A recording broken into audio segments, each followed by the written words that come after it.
আজকে অনেক গুরুত্বপূর্ণ একটা বিষয়ে আপনাদের সামনে আলোচনা করতে এসেছি আমি। গোপালপুরে 2 জন, মধ্যপুরে 1 জন এবং ঘাটাইল উপজেলায় এই মোট 4 জন বৃদ্ধের সাথে আমার কথা হয়েছে, যাদের সবার বয়স 100+। তাদের থেকে আমি অনেক ভেষজ ঔষধ সম্পর্কে জেনেছি।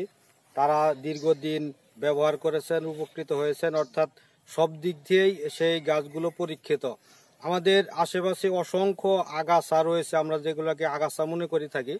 সেই আগাছাগুলো থেকে যে এত মূল্যবান ঔষধ হতে পারে, হাজার হাজার লাখ লাখ লাখ টাকা বেঁচে যেতে পারে, আমাদের হাসপাতালে যেতে হবে না, এমন অসংখ্য ঔষধি গাছ রয়েছে যেগুলো আমরা প্রতিনিয়ত পা দিয়ে মারাচ্ছি এবং আশেপাশে দেখতে পাচ্ছি।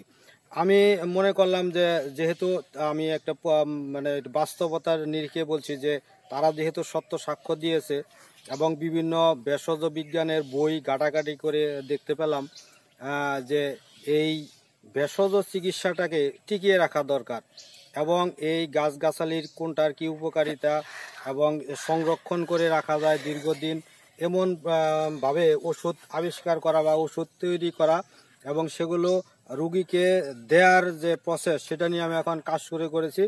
আজকে এসেছি একটি অনেক ঝুঁকিপূর্ণ মানে অপারেশন চালাতে, সেটা হচ্ছে আলকুশি গাছ, যেটা আমরা মনে করি যে অত্যন্ত বিপজ্জনক একটি গাছ। চুলকানি ধরে, আমাদের গ্রাম বাংলায় সেটাকে বলা হয় বিলাই সঙ্গী গাছ, আর এটা আসলে প্রকৃত নাম হচ্ছে আলকুশি গাছ। আমার পিছনে দেখতে পাচ্ছেন একটি আলকুশি গাছ। আশেপাশে অনেক জঙ্গল রয়েছে, জঙ্গলের ভিতরে আমরা অনেক খুঁজেছি, এখানে একটি গাছে প্রচুর সংখ্যক আলকুশি রয়েছে। সেই আলকুশি আমরা এখন পেরে দেখাবো। এটা একটি অত্যন্ত মূল্যবান ভেষজ ঔষধ। পরবর্তীতে আপনাদেরকে আমরা জানাবো।